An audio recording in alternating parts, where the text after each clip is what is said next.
So none of the Nigeria medias showing this video. I beg, my people, come and see this video. If you see what happened in Nigeria Air Force yesterday, being the 1st of February, it will got you heartbroken. Nigeria is gone. No wonder. I beg, I don't want to talk too much. Come and see something for your eyes.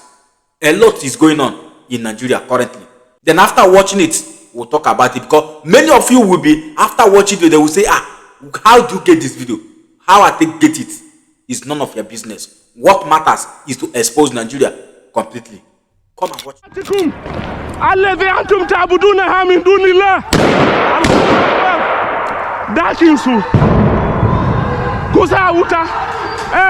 Allahu Akbar! Allahu Akbar!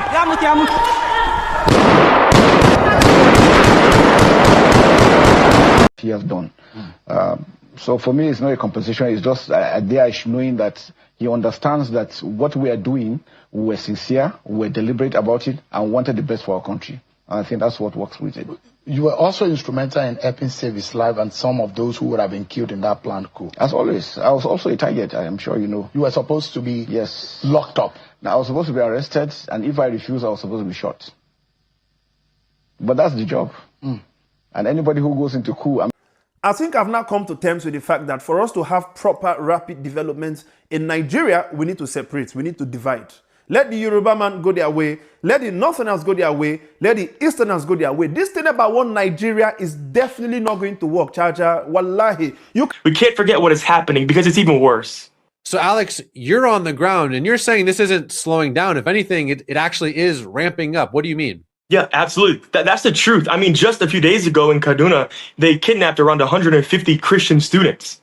I mean, every day that I'm here, I'm getting texts and messages of attacks in Plateau, attacks in Benue, attacks in Katsina, attacks in Taraba, Adamawa, literally all the time. I mean, even when I was on my way to this... Nigeria, Shebi say na Biafra na be a problem. Thank God you are getting the message. What you just watched was a video that just surfaced yesterday where these Fulani bandits, Fulani terrorists, the invaders was terrorizing one of the Nigeria Air Force in Borno State.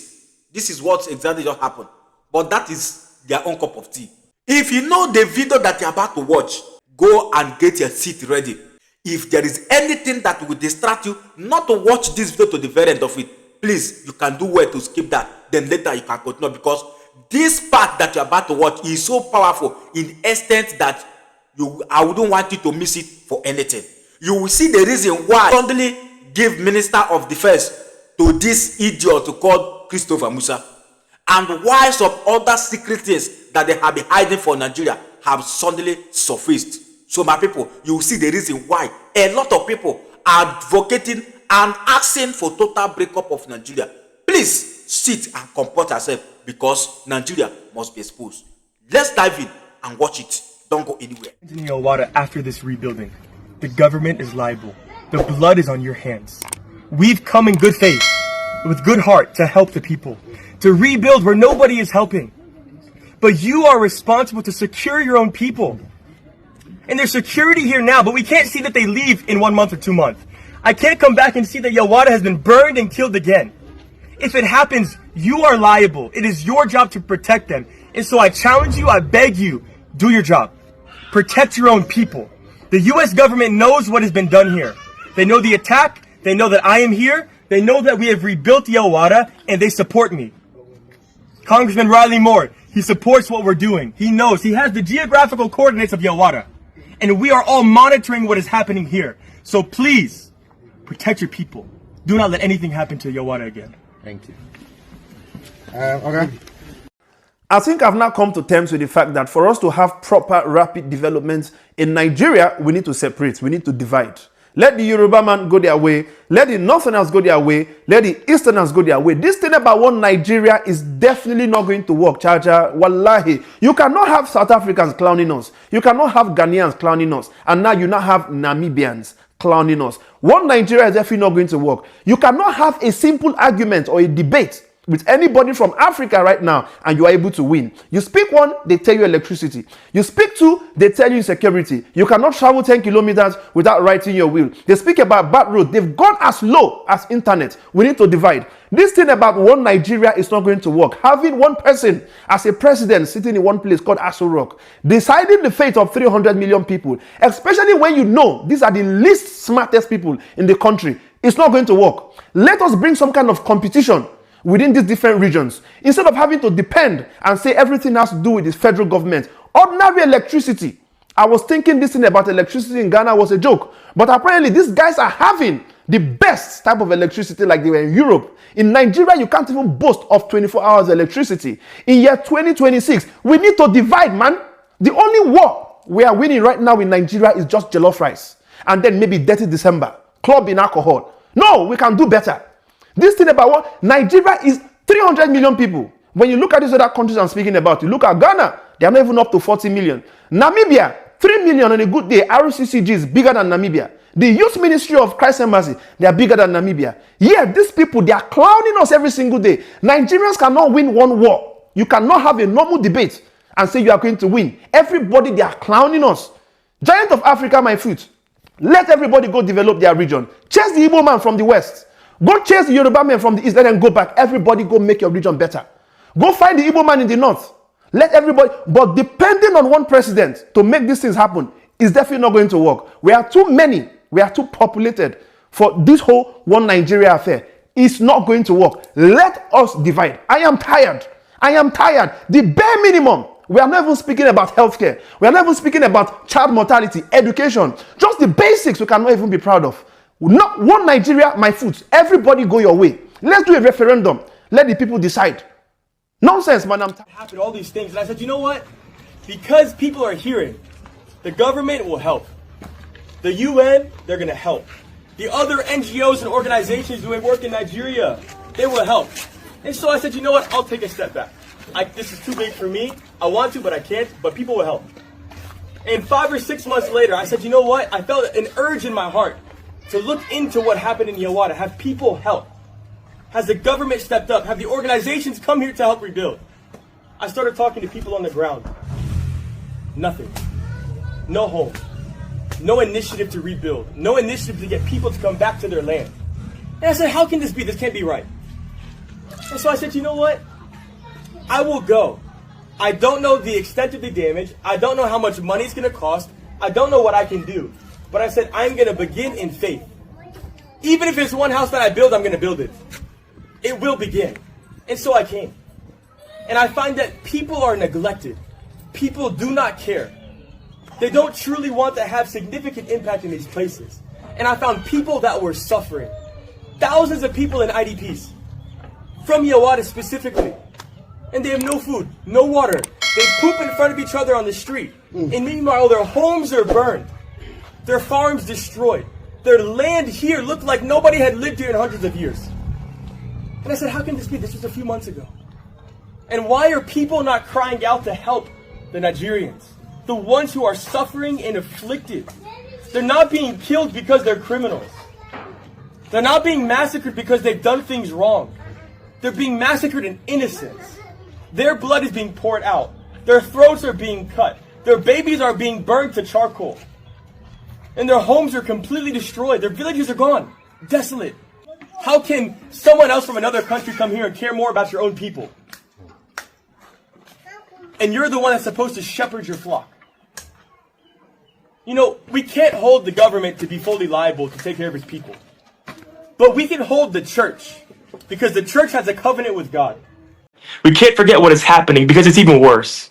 So, Alex, you're on the ground and you're saying this isn't slowing down. If anything, it actually is ramping up. What do you mean? Yeah, absolutely. That's the truth. I mean, just a few days ago in Kaduna, they kidnapped around 150 Christian students. I mean, every day that I'm here, I'm getting texts and messages of attacks in Plateau, attacks in Benue, attacks in Katsina, attacks in Taraba, Adamawa, literally all the time. I mean, even when I was on my way to this Jatawaka place in Kwande, people were just killed. I mean, even when we were literally in that village, there were actually Fulani people who were burning the grass around some homes that were desolate, not too far from us. You could see the smoke rising, and nobody's living there. It's the Fulani people. And so nothing is really changing. You know, the reality is one bomb in the Northwest is not going to do anything, because the reality is that the actual official terrorist groups such as Boko Haram and ISWAP, they are not the primary perpetrators, not the primary people who are killing Christians.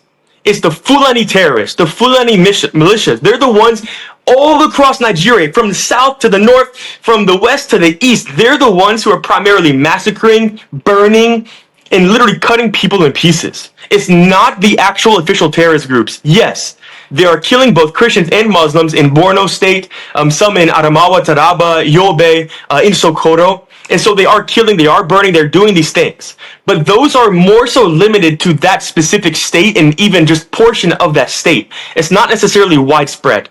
The widespread is the Fulani terrorists and militias that are killing Christians en masse. That is the truth. And I plead with the US government, I plead with international communities to recognize that. It's the Fulani terrorists that are across these communities, across Nigeria. That's the truth. And there's nothing you can do. You may not know, I don't know whether it's out in the news, that the major has been killed. Belongs to some groups, and I know about 3 hours ago, his body was found. He has been killed. So, it's not about ransom. I just want to confirm to Mokwe that she is right. It's not about ransom. They just want to pass a message. We can come in. We can do what we need to do. And there are some hardliners in this government that are sponsoring this kind of narratives. They just want to show that they can Islamize this country. They think about Taliban, they think about the Mujahideens, and they want to replicate it in this country. And they don't care what happened. They simply don't care. As long as at the end of the day, there's Sharia, and there is whatever thing they have in their head, they want to achieve. So these people that are sending messages are sponsored by Nigerians. So if I could follow up on that quickly. Please go ahead. This part of what you just spoke about now, the security agencies gleaned this from those who they arrested over time, saying this is the intention. Absolutely. The intention of it's on the internet. So it's not even about the people we interrogated. The intention is to Islamize Nigeria and practice Sharia. And it doesn't matter if some people die. It doesn't matter if you're embarrassed. It doesn't matter if our economy has degenerated. Look at the interest rate. Look at the inflation rate. Look at the debt profile of Nigeria. They don't care. As long as at the end, the Quran is at the sea. So some people in this country have this mindset. And we must tell the truth. If you tell the truth, you die. If you don't tell it, you die. Some people have this mindset to Islamize the nation. And they are in the government. And people know them. The DSS know them. The NIA know them. He has done. So for me, it's not a compensation. It's just there knowing that he understands that what we are doing, we were sincere, we were deliberate about it, and wanted the best for our country. And I think that's what works with it. You were also instrumental in helping save his life and some of those who would have been killed in that planned coup. As always, I was also a target, I am sure you know. You were supposed to be locked up. Now, I was supposed to be arrested, and if I refused, I was supposed to be shot. But that's the job. And anybody who goes into coup, zeros his mind, because you know you succeed, good. You don't succeed, whatever consequences come, you're ready for it. But then again, I think these guys were just a bunch of very unserious individuals that really don't know. If you look at the caliber of the individuals, if you look at, I don't know what got into their heads to think that they could take on the armed forces like that. What I even said was, even Nigerians will have fought them. Even without the armed forces, Nigerians will have stood against them. Remember, Nigerians have fought against the military rule for quite some time. And that's where Mr. President has always been one of them. So now for them to think they could just wake up one morning and do that in Nigeria, I think something went wrong in there. They need to reset their brains. And you have said that they knew the consequences. Oh, definitely. Most definitely. Are you able to capture all of those who is said to have been involved? So far, most of them have been caught. If there's anyone, maybe one or two, but most of and it just started from the colonel himself, who feels disgruntled.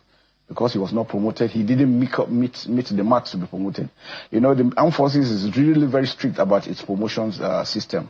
So he didn't make it. And so what he decided to do was to probably go around, look at other people that had one issue or the other, not promoted or felt that they were not posted rightly and all these things, and they tried to bring them in. And my pain is all those young officers that didn't understand what was going on, that he had put in this mess, and now they have to face the consequences. Now that you have watched the full clip, what did you just see? You see, that is why we keep telling you that the Nigerian media are contributing 99% of these atrocities that is going on in Nigeria, because they know they showcase what they happen. All the Fulani invaders, the Fulani jihadis, they will commit all these atrocities, and you will not hear it from all these so-called Nigerian media. You will not hear it. The only thing that they're good at is where they will be showing IPOB, Tinubu campaign election, this and that, IPOB. That's the only thing they are good to showcase in social media. Apart from that, all these things that you just watch, you will not hear it. That is the main reason why we keep exposing these evil atrocities before the world. Because Nigeria is not a country. It's just a mere geographic area. And we say no to any evil because Africa life matters. So my people, share this video. Share it widely because it's worth sharing. All we are asking is for total disintegration of this country, because Nigeria, one Nigeria, have made life so miserable in the extent that we cannot bear it anymore. Self-determination is everyone's right. Biafra remains the only solution to Nigeria problem. If the Nigeria fail not to allow the Biafras to go, they will keep on facing the consequences day in, day out, and there will be no remedy. It's not a threat, it is a cause that already been there. The Britain who formed this unholy marriage, they know what they did just to keep us fighting while they are exploiting our resources. But we say no to it. We cannot continue like this. Enough is enough. This is the 21st century. All these analog leaders, all these ancestors call themselves leaders, they can never continue to make life so miserable to we, the owners of the land, while they are exploding. We say no to it. Please, my people, share this video. Who am I? I'm only a messenger. If you love what we do here in this Global Love Channel TV, please don't hesitate to touch a hand for subscribe, like and turn on the notification bell. So that whenever we upload a new video like this, you'll be the first person to be notified. And in doing that, we're encouraging us to do more. And togetherness, we shall save life together, because Africa life matters. Whenever you see something, always we can't forget what is happening, because it's even worse. So Alex, you're on the ground and you're saying this isn't slowing down. If anything, it actually is ramping up. What do you mean? Yeah, absolutely. That's the truth. I mean, just